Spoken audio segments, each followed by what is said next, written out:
സബോള, ഇഞ്ചി, കറിവേപ്പില, വെളുത്തുള്ളി വഴറ്റി ഉപ്പിട്ടു, കിഴങ്ങ് പുഴുങ്ങിയത് പൊടിച്ചിട്ടു.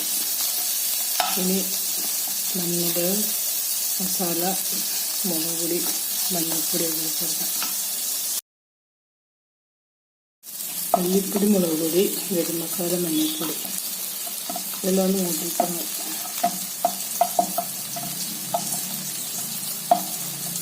ഇനി ഇതിലേക്ക് ആവശ്യത്തിന് വെള്ളം ഒഴിച്ചിട്ട് തിളക്കുന്നു.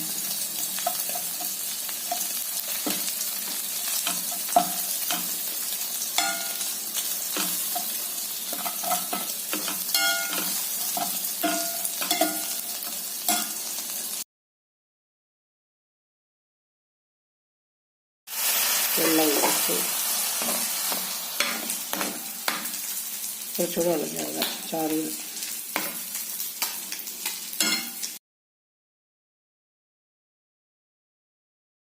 ചപ്പാത്തി, പൊട്ടറ്റോ കറി,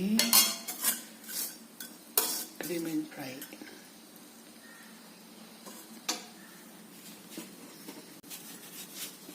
ഹോം മെയ്ഡ് ചപ്പാത്തി, ഉവാമ്പ് പൊടിച്ച് ചപ്പാത്തി ഉണ്ടാക്കി.